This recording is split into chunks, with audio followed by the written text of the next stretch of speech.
Welcome back, everybody, for another deep dive. And today we're looking into something pretty interesting. Yeah. It's called the BlackCat, Oh. and it's a document written by a couple, Danielle and Francesca, Okay. and they claim they stumbled onto this powerful and shadowy network Oh, wow. operating in the Veneto region of Italy. That's pretty intense. And they say that they ended up becoming the targets of this network. Oh, no. Yeah, so it reads kind of like a historical thriller mixed with a cry for help. I can imagine. So it's like their personal story mixed with all this research. Right, exactly. And they're making some pretty serious allegations. Exactly. And it's not just like a dry expose, you know? Yeah. It's really personal, and they weave their own experiences with all this historical research they've done and these allegations. So where does it all begin? Well, they claim it all started with a historical discovery back in 2004 Okay. related to land used for quarries and broadcasting installations Well, in their hometown. And the document doesn't get into specifics, but it hints that this discovery yeah. threatens some pretty powerful interests. Okay. So like they were onto something Right. that Yeah. someone wanted to keep buried. Exactly. And that's when things took a turn for the worse for them. That's what they say. Yeah. They allege they were targeted by a stalker. Oh, wow. A stalker. Yeah. And this person was systematically, trying to destroy their business, their lives. Oh, man. They describe this whole campaign of harassment, intimidation, even violence. And this was back in 2004, right? Yeah. I mean, Italy didn't even have specific laws against stalking back then. Right. So they felt very vulnerable, and they Mhm. turned to the authorities for help. Naturally. But instead of finding support, they encountered this wall of silence Wow. and even obstruction. Seriously? Yeah, they described this pattern of lost legal filings Oh, no. and police who seemed more interested in protecting those harassing them. Wow, it's like the opposite of what you would want Exactly, from law right. enforcement. And they even describe suspicious events Mm. that forced them out of shelters that were meant to protect them.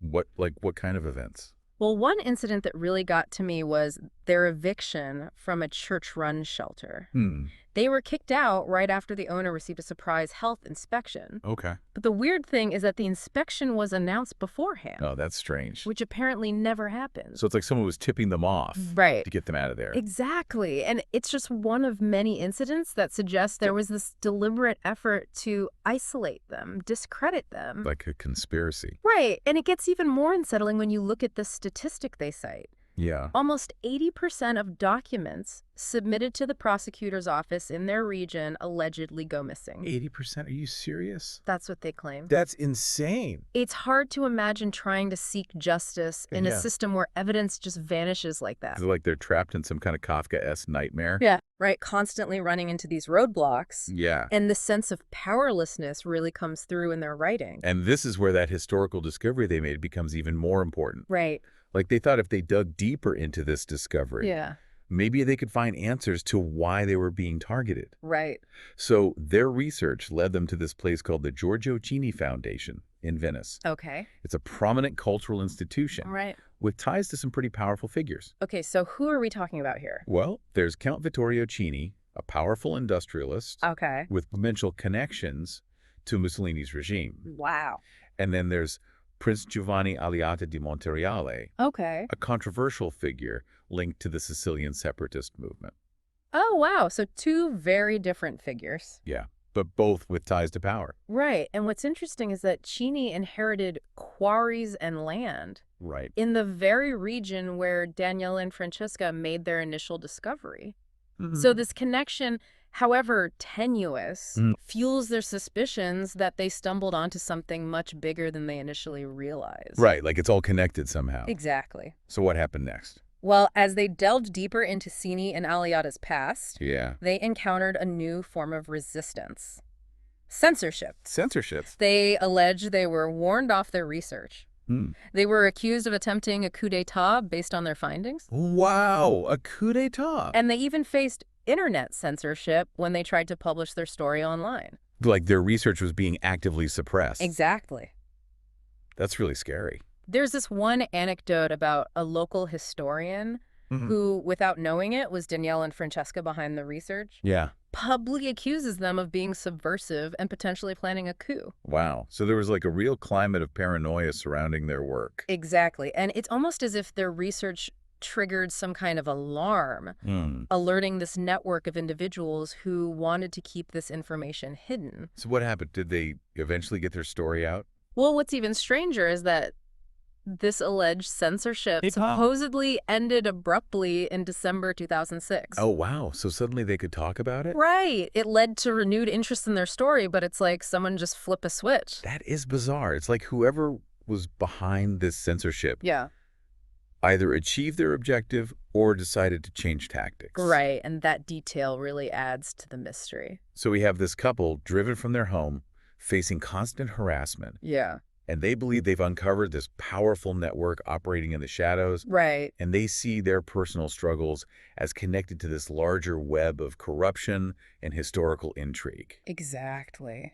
It's a lot to take in. It is. To really understand their claims. Right. I think we need to delve into the historical context they provide, Okay. particularly their references to Gladio, Gladio. this clandestine NATO network that operated in Italy during the Cold War. This is where things get really interesting. Yeah, it's a whole other can of worms. It is. We left off talking about Gladio. Right, this whole secret network. Yeah, and how Daniele and Francesca think it connects to their story. Right. And to understand that connection, we need to talk about the strategy of tension. Okay, so strategy of tension. What is that exactly? Well, it refers to this period in Italian history, Okay. marked by a lot of violence, bombings, and stuff. Yeah. Often blamed on far-left groups like the Red Brigades. Right. I've heard of them. But there's this theory that some of these acts of terrorism Yeah. weren't actually just the work of leftists, Okay. but part of a plan by right-wing forces, Interesting. potentially with support from intelligence agencies, to create this climate of fear and instability. And why would they do that? Well, the goal, according to this theory, Yeah. was to discredit the left, justify authoritarian measures, Okay. and prevent the Italian Communist Party, Okay. which was gaining popularity at the time, Okay, from coming to power. So it's like a really dark and manipulative strategy. Exactly. It's pretty chilling when you think about it. And how does Gladio fit into all of this? Well, that's the unsettling part. Okay. Gladio, this secret army trained to resist a Soviet invasion, Yeah. was actually implicated in some of these events. Wow. So they weren't just sitting around waiting for an invasion. Right. They were active in this shadowy world Yeah. of espionage, covert operations, even political manipulation, some say. So Danielle and Francesca are basically saying that these tactics from the strategy of tension are still being used today. Right. But maybe in more subtle ways.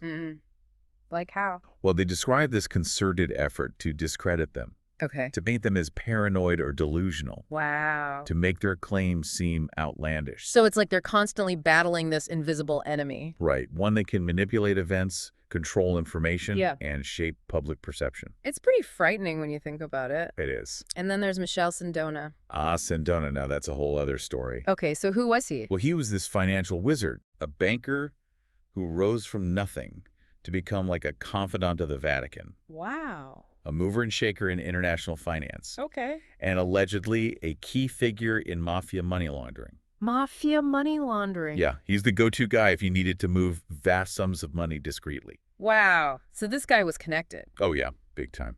And how does he fit into all of this? Well, Danielle and Francesca draw parallels between Sindona's methods Yeah. and the obstruction they faced. Okay. Like they're suggesting the same forces that protected Sindona Mhm. are now working to silence them. That's a pretty big claim. It is. Yeah. But Sindona's story shows how much power and influence Yeah. individuals can gain through these financial networks, Right. often operating outside the reach of law enforcement. It's a scary thought. It is, but it's a reality we have to acknowledge. And then there's Michael Ledeen. Ledeen, yeah, the American neoconservative. Right. What's his connection to all of this? Well, he was a student at Count Vittorio Cini. The industrialist we talked about earlier. Exactly. And he even had access to secret Masonic archives in Venice. Secret Masonic archive. Yeah, so Danielle and Francesca suggest that Ledeen's ideology Okay. and his hawkish foreign policy views Right. are a continuation of this Venetian tradition of manipulating international affairs Interesting. to advance their own interests.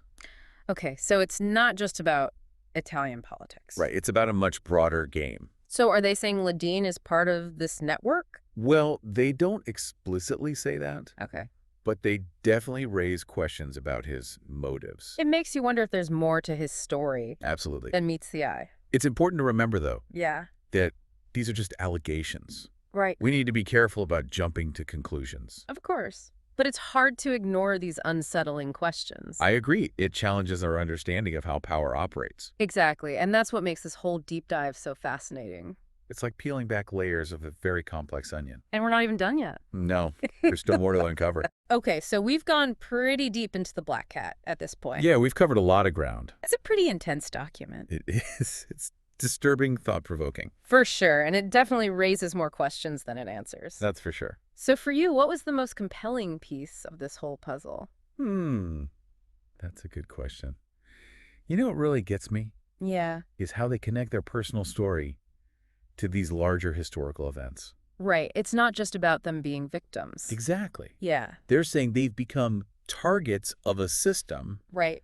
a network with a purpose. Like their struggles are a microcosm of this much bigger problem. Exactly. And that's what's so unsettling about it. Yeah. Like maybe the forces that shaped Italy's past, Yeah. the ones we thought were just history, Right. are still active today, just in a more subtle way. And they even bring up Aldo Moro. Right. The prime minister who was kidnapped and murdered. Yeah, it's a chilling parallel. It is. It makes you think about how narratives can be manipulated. Yeah, how do we even know it's true anymore? Right. And that manipulation of narratives is a key theme in the BlackCat. It is. They talk about this constant effort to discredit them. Yeah. To make them look crazy. Exactly. To make their claims seem unbelievable. Like they're fighting this invisible enemy. Right. An enemy that can control information-shaped public perception. It's a bit terrifying when you think about it. It is. And it brings us to the question of evidence. Right, because while the BlackCat is full of all these details, Yeah. it's important to remember that a lot of it is based on their personal experiences. Exactly. Their interpretations. They talk about lost documents, police intimidation, Yeah. all these suspicious events. Right. But these are really hard to verify independently. That's the challenge with these kinds of stories. It is. They often rely on connecting the dots. Right. Reading between the lines. And it requires a leap of faith. Yeah. A willingness to consider that there might be more to the story. Than what we see on the surface. But that doesn't mean we should just dismiss their claims. Right. We need to be critical but open-minded. Exactly. Carefully consider the evidence. And acknowledge that these kinds of allegations are hard to prove. Absolutely. What I find compelling, though, is how their story resonates with these patterns we've seen throughout history. Oh, yeah, definitely. Powerful people, institutions operating in secrecy. Right. Using their influence to protect themselves. Silence dissent. We've seen this time and again. Watergate, Iran-Contra, all sorts of examples. And while the specifics are different, there's this common thread. Yeah, secrecy manipulation operating outside the law. And that's what makes Danielle and Francesca's story so relevant. It is. It reminds us that power can be used for good or for bad. And that we need to be vigilant, question authority. Demand transparency. Because the best defense against this kind of stuff is an informed public. Exactly. People who are paying attention and asking questions. So as we wrap up this deep dive, Yeah. I want to emphasize that we're not presenting this as definitive proof. Right. That these networks exist exactly as they describe. It's their story, their perspective. And we're encouraging you to think critically about it. Yeah, to draw your own conclusions. The BlackCat is challenging, disturbing, thought-provoking. And maybe a little bit terrifying. But I think it's a story worth thinking about. Nah. It forces us to confront some uncomfortable truths. About power corruption. And maybe the fact that there's more going on than we realize. That's a thought that can keep you up at night. It can, but it's also a reminder of the power of critical thinking. Yeah. The importance of seeking truth, even when it's hard. Well said. Thanks for joining us on this deep dive into the BlackCat. It's been a fascinating journey. We hope it's sparked your curiosity. And maybe even a little bit of healthy paranoia. Until next time, stay curious.